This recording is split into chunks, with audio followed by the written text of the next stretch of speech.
This is the Untold Italy travel podcast, and you're listening to episode number 148.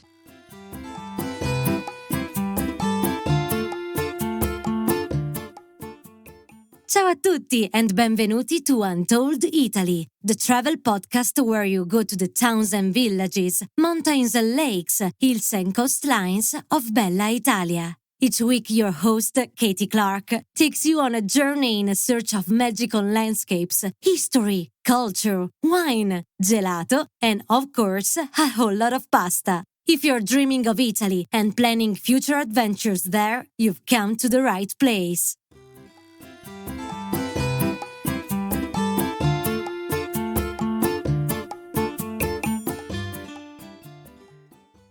Ciao everyone, welcome to your weekly escape to beautiful Italia.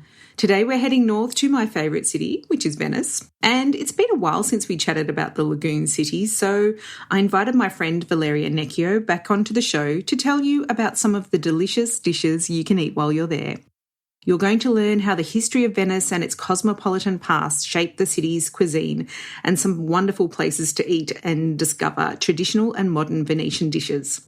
There's no better guide on this journey than Valeria, who lives in Venice and has literally written the book on the cuisine of the Veneto region.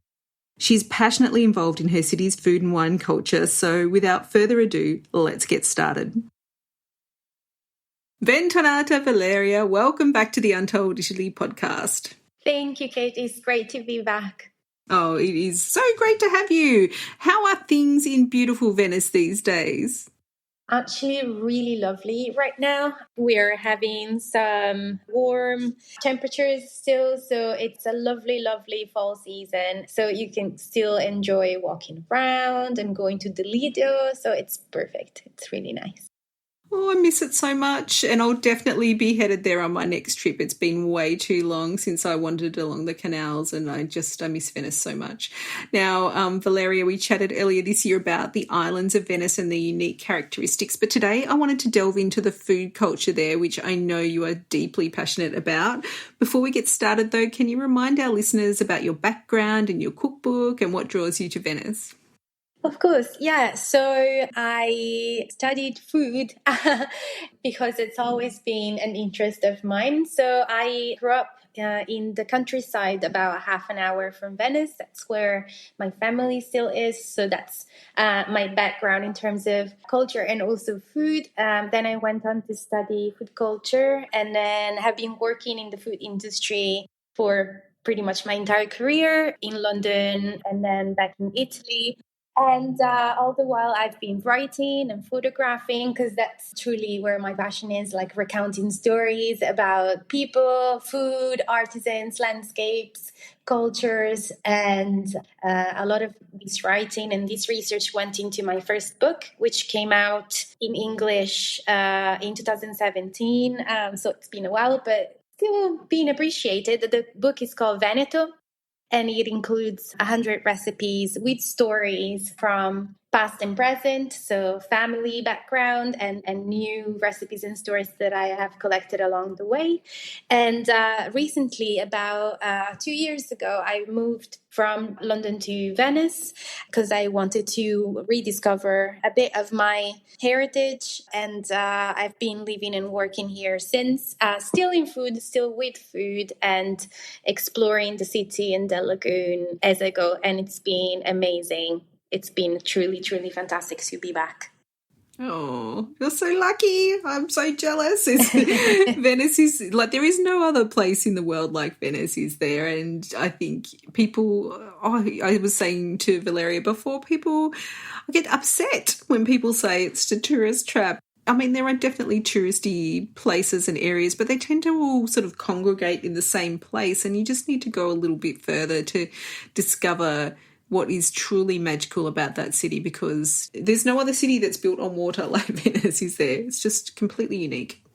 Very, very true. Yeah. And the amazing thing about it, like you said, is that you have these very crowded parts of the town, parts of the city center, and then you have these pockets of quiet that are where the magic is and makes the place very special. And that's usually also where the locals are trying to hide. For example, I live in this like quainter part of town, and it's magical to go out in the morning. It just feels really, really quiet. And then you go, of course, in the center, and you have all the business, and that can be enjoyable at times. It's nice to have both. Yeah, you can choose if you want. Oh yeah, I like it. There is something fun about having, everyone's excited and, like the atmosphere in Piazza San Marco with all the music happening. It's definitely an amazing atmosphere. But yeah, you can have that contrast, which I think is really, really delightful. But, the thing I love about Venetians, like all Italians, is they do love their food and wine. So today we're going to talk about some of the dishes that we should try when we're in Venice. Well, maybe you can just start us off. Just start us with an overview of the food culture that is in Venice. So Venice has this amazing heritage that involves trading with the Mediterranean and the Middle and the Far East. And so the food culture that built up through the centuries and that makes what Venice is today in terms of food and wine really, really is the result of these centuries of exchanging goods and cultures. So truly, the cuisine of Venice as an island is made of these influences coming from far and left, and these involve a lot of spices, and that's truly something unique to the city. A lot of combinations of sweet and sour and sweet and savory. That is also quite special to Venice. And of course, a lot of fish and seafood and a ton of things preserved in salt or vinegary marinades. Also, because Venice had the availability of having salt and trading with salt at one point. And also because it was like a gateway to Europe. It introduced a lot of things to the mainland and to Europe itself. So, for example, coffee. So there's a really interesting cafe and coffee culture. Lots and lots of things. Some of the main and most classic dishes involve preserved fish. So bacala would be something you would find in every sort of fashion. Bacala is actually stockfish. And as an ingredient, it's cod, it's dried cod, and it comes from the north. So it's an ingredient that Venetians would bring to Venice from the northern part of Europe, so Norway, the Lofoten Islands. And it's prepared in very many ways. The most classic of them all is like fluffy bacala mantecato. And that's basically just stockfish that has been softened in water for very many hours, about 48 to 72 hours. And then it's simply cooked in water, so boiled, skinned, and then deboned. And then it's turned into this like fluffy mousse, as if it were a mayonnaise. So we just it's basically just fish beaten with oil, and oil is poured in a very thin stream, and that turns it into like this airy thing. As I said, like the concept is similar to mayonnaise. So oil emulsifies with the fish and creates this delicious fluffy spread. So that's bacala mantecato, a classic and a must try in the city. Bacala is also found with red sauce or alla vicentina. So yeah, all sorts of cod in all sorts of manners. So that's definitely a must try. We also have lots of dishes with sardines, because that's a lesser fish that can be preserved quite easily, and it's very abundant and flavorsome. So sardine sabor, really, really nice. Pastas, so bigoli in salsa, again, strong flavors. Bigoli in salsa are fresh, thick spaghetti cooked in this very deliciously unctuous, oily sauce made with anchovies and onions that are turned into a cream, basically, that coat the pasta and make it very rich and flavorsome and delicious. So these are all the savories. But then, of course, we have classic vegetables, so carciofi, all manners of artichokes in season, which is spring, because we have this delicious variety that grows in the lagoon that's called carciofo violetto. And so carciofi are a big classic around Easter and then later in the season. And then all the sweets. And all the sweets involve, as I said, spices and dried fruits. And they tend to be like dry sweets, so biscuits or dry breads enriched with dried fruits and nuts. And these are served at the end of the meal with sweet wine, so sweet Malvasia, which is, again, another big slice of the culinary culture of Venice. So wine. I think it's really quite surprising, isn't it? When I think people are always surprised to hear that there's a big wine culture in Venice, because they wonder, where can the grapes grow? But there are actually places they can grow on the islands, aren't there? Yeah. So in fact, Venice had a very, very big tradition in growing grapes and making wine. So all of the islands, all of the satellite islands of Venice would be devoted to growing grapes and making wine. Many of them would be occupied by monasteries, and monasteries would, of course, have a vineyard because they were self-sufficient, but also they would produce wine for the city of Venice. Come to think of it, the squares in Venice are called campi, so they're not called piazze like everywhere else in Italy, but they're called campi, which really means field. And we know by historical and archival research that these campi would often be planted with a variety of plants, but mostly with vines. And so they would all host a small vineyard. And in fact, you have places in Venice, for example, the Campo of San Francesco della Vigna, which is a church with a cloistered part. And the cloistered part of it still hosts a little vineyard, like a historical vineyard. And you would have islands called Le Vignole, which means the little vineyard, or l'Isola di San Francesco del Deserto, which has been hosting a monastery for centuries, would in the past be called l'Isola delle Due Vigne. So you have a ton of reference to winemaking and wine growing in the lagoon. And that is a testament to how important it was. And so aside from these islands, which were de facto the gardens of Venice, you would also have all of the Balkans and like a part of the Serenissima dominations, who would very much be used for winemaking, because then the Serenissima would trade in wine and consume it and trade it, and so make a huge part of its income as a self-sufficient little country by dealing with wine. So there was a love of making, of drinking, and of trading. And that love still survives today, very much so. So are there any like great Venetian wines that we should know about that are still being produced today? What can we try?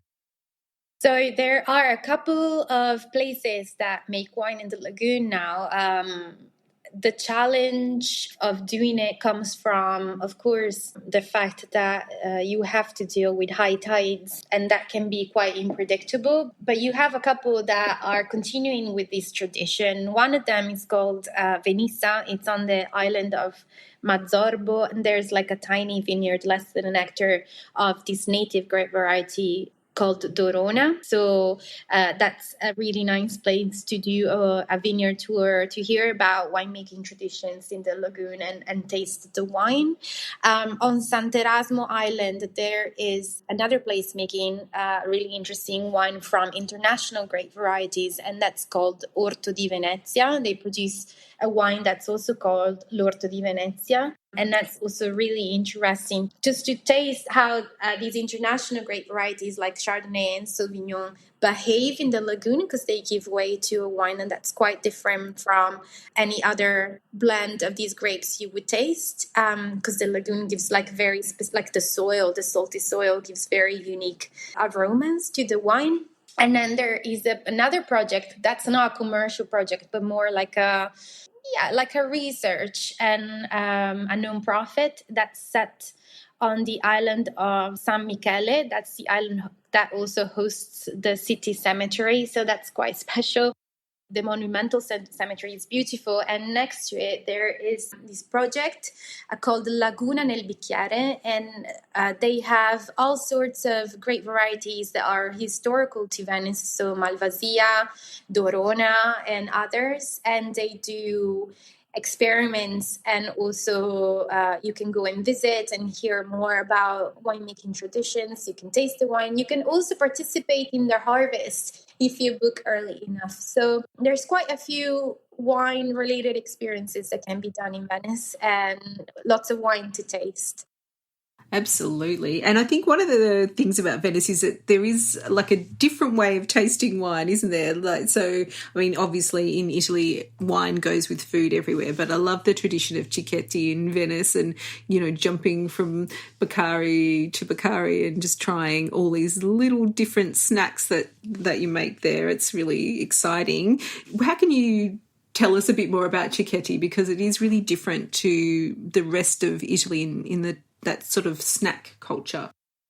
Yeah, absolutely. Yeah, the snack culture is still very much present. And so, like you mentioned, there's so many bacari in town that dish out these very tempting bite-sized snacks.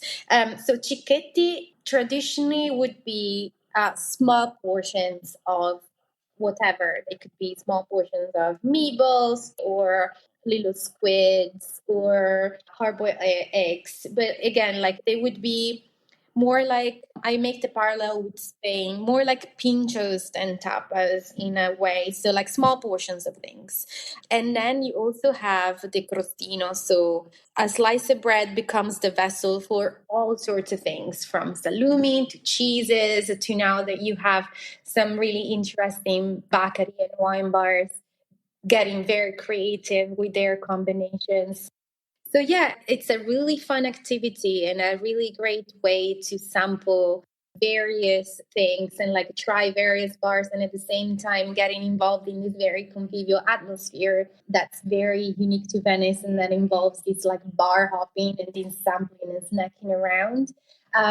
It's a very great thing to do, going from one bar to the next, trying them all, having a glass of wine here, a glass of wine there. And that makes the experience very varied and very convivial. And at the same time, also rather inexpensive, because you get to try a lot of things. And usually these bite-sized things don't come at a very expensive price. So it makes the eating experience in Venice also very, very affordable and fun. Well, I can't wait to get back to Venice and go cichetti hopping. I love it. It's one of my favourite things about Venice. But what if you want to have a proper sit-down meal, Valeria? Like, is that possible in Venice too? Because I think sometimes, you know, a lot of people get so excited about cichetti that they forget that they might want to sit down and have a lovely meal too. That's true. That's true. That can be the danger of like bar hopping. That at one point you're like, oh, I'm full. And maybe at one point it would be nice to actually sample some pastas or some secondi. So yeah, that's definitely possible. There are a few great traditional osterie and trattorie where you can have all of the traditional foods that we mentioned earlier. So bigoli and sapin saur, bacala, and all the classics.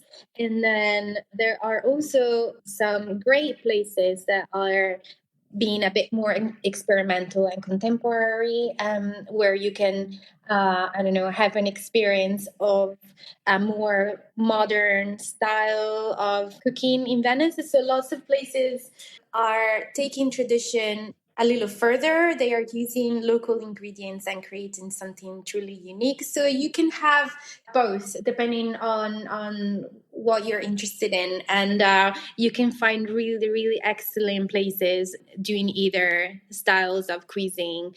That said, there are maybe, let's say, 10 great traditional places and 5 great contemporary places. So it's not super easy to find a place in either of them, but when booked ahead, it can definitely be done. But that's the recommendation, booking ahead for sure. That's amazing. 10. Wow, that's not a very lot of restaurants. And in fact, I mean, I think it's really worth pointing out. I think people think that Venice is this huge city, but it's not. It's a tiny little city. And, there's how many? I think it's less than 50,000 permanent residents. So it's really interesting that you say that, because I hadn't even thought that, that would be so few restaurants, but it kind of makes sense actually. But obviously there are a lot more restaurants, but to be put in Valeria's list of top 10 or top 5, they have to be pretty special. Are you prepared to share one of your favourites of each? Yeah, absolutely. Okay, maybe I don't remember all 10 of them, but let's say amongst the traditional, my favorites are Alcovo, which is amazing, Antiche Carampane, great for seafood as well. I truly love Pensione Wildner, which is actually the only, I mean, not the only one, but the really, really good one on Riva degli Schiavoni, which would be, that very busy, larger alley that faces the Canale della Giudecca, and that's between San Marco and De Giardini. So it's dotted with great grand hotels, and you have this tiny pensione amongst them that really makes fantastic food. Then we would have amongst the traditional La Zucca, which is lovely also for vegetable dishes. Vini da Gigio is also very, very nice. That's in Canareggio. So these are a few good names to try, as I said, from Bigoli to gnocchi with wild duck and all of the classics in between. Whereas amongst the contemporary ones, I really like Anice Stellato, which is in Canareggio, and they have a seasonal fair with natural wines. They are doing an amazing job.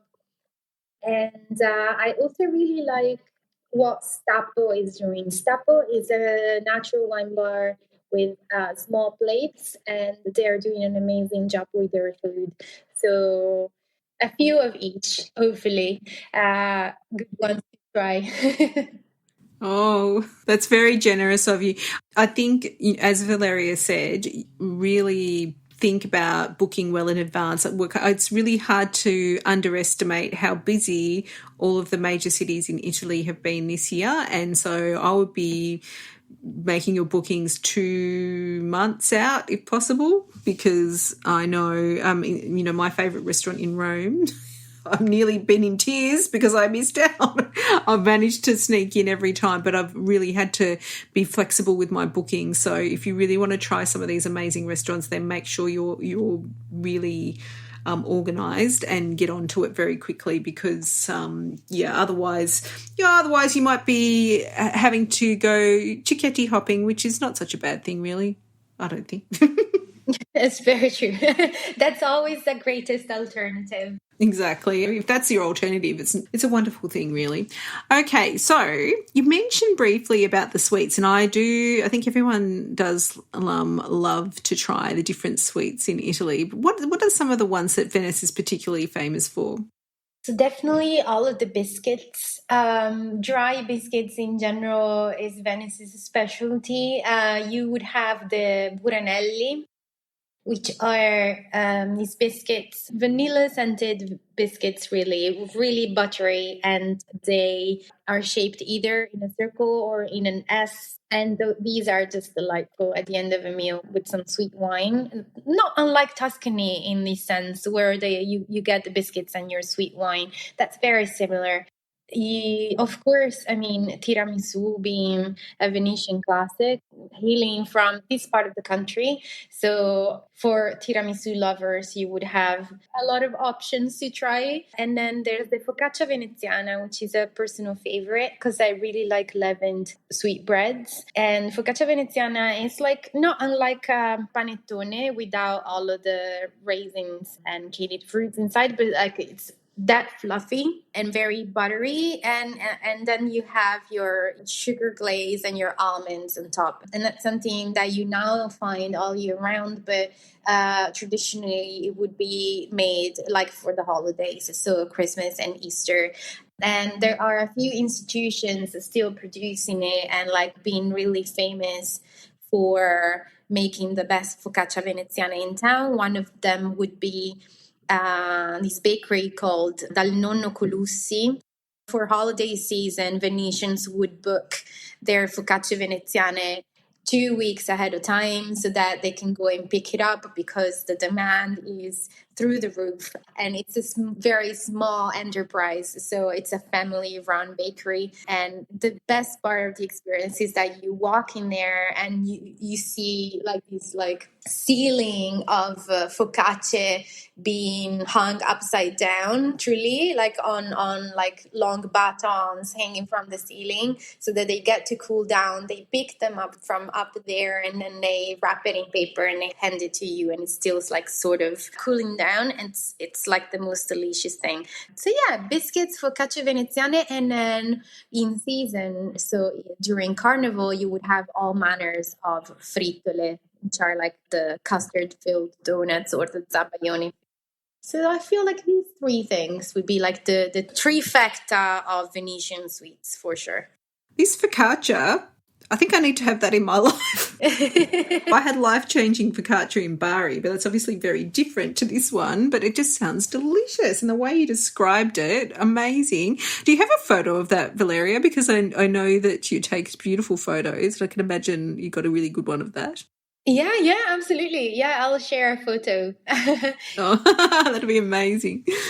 I'm lucky enough to live very close to Nonno Colussi, so I can actually go there and hopefully find the ceiling of focaccia still being hanging, and I'll try to take a picture of that. Oh, amazing. Yeah, like it just sounds insane. I love that these traditions just endure throughout the years, and it's really a special part about Italy is that, you know, no matter where you are, there's those food traditions that just continue year after year in the seasons. You know what time of year it is by what food's being produced, and it's got a special meaning as well. I think it's just wonderful. So you did mention coffee before, and I love coffee, and Venetian coffee is actually really especially delicious. Is there a particular reason why that I would gravitate towards Venetian coffee? Well, I mean, now, of course, the rest of the country has caught up. Plus, if you think of Naples, they have this pride in their coffee culture. But it's Venice actually that introduced coffee to the country through trading, like I mentioned before, and had the very first cafe in Europe. And not very many people know that Caffè Florian in Piazza San Marco is actually the very first cafe in Europe, and that sort of like created this whole culture of having coffee, which of course in the very beginning was something just for the upper and higher classes, but like of course now it has become very democratical. In fact, the experience of walking to the counter of Caffè Florian and just enjoying a coffee, even just standing at the counter, feels truly magical and very quintessentially Venetian. So I really recommend doing that. And then in town, you would have a couple of really, really great roasting and like torrefazioni, coffee roasters, really. One of them is located in Castello, and they only do the grinding and the selling. So you cannot have coffee on the premises, but you can take their amazing coffees with you. And they have a selection of Arabica, which would be like the very prized type of coffee. And you can have a taste of, as I said, like various blends. So that's called Torrefazione Girani, and it's in Castello. And then a more modern roaster would be located in Canareggio, and they're called Torrefazione Canareggio. And in there, you can also have coffee on the premises. So, of course, you can take your ground coffee with you or your coffee beans. They have very many types, very many blends. And you can have all your types of coffees on the premises as well. So from espresso-based coffees to all of the different types of extractions to also milky coffees.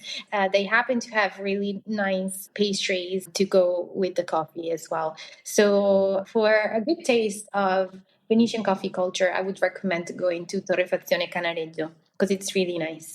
Oh, you're so full of great ideas. I love it. It's so good. Well, we've covered everything here. We didn't cover breakfast, but like breakfast is pastry, so I guess we just did that just now. But we have gone through everything, all our snacks, our delicious dishes and our sweets. And, that's part of what makes Venice so very special. And Valeria, I really feel like you capture its spirit with your beautiful words. And I know that our listeners love your insights. How can they find you online and learn about some of the experiences you mentioned? I know you offer some experiences for people to try this part of Venice when they're there. Yeah, in terms of experiences, I've just recently started doing wine and cheese tastings because, of course, you have some really delicious shops selling cheeses as well. And like these wine and cheese tastings are just really convivial moments to talk about the food and the wine like we've been doing. And then, of course, you start from food and wine and you carry on talking about everything else, which is the fun part of it. And then also, like custom tours and like doing some bacari hopping and also like fitting in some boutiques, like some artisan food shops in between. So that can be a fun activity to do in Venice. And other than that, I share my Venetian adventures on Instagram. My account is Valeria Necchio, so my name and then my surname. And I have a website, which is also valerianecchio.com. And sometimes I share some more in-depth stories in there. And that's pretty much it, I think. Like these two places would be where I share most information about Venice, the Veneto food, and all that. Everyone should definitely check out your Instagram.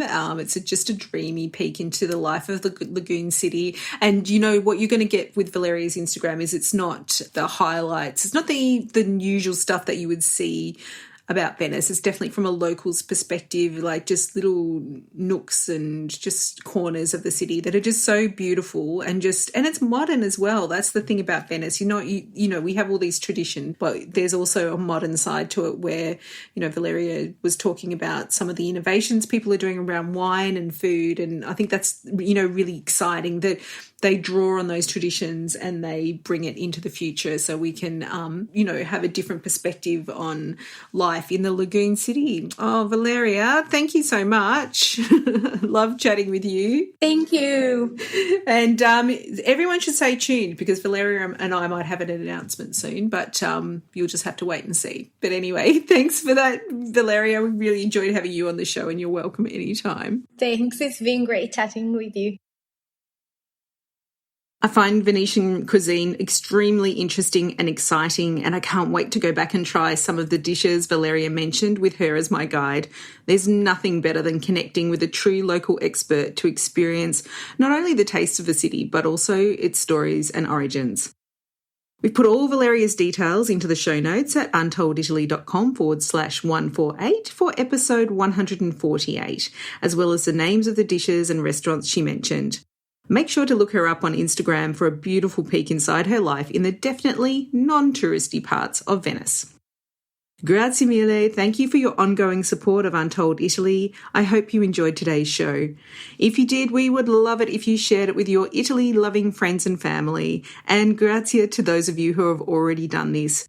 Untold Italy is a very popular travel podcast now, and it's all thanks to you. Grazie mille. And for those of you who really want to support the show, we'd love it if you left us a 5-star rating and a review. That's all for today. On next week's episode, we're talking about pasta. But until then, it's ciao for now.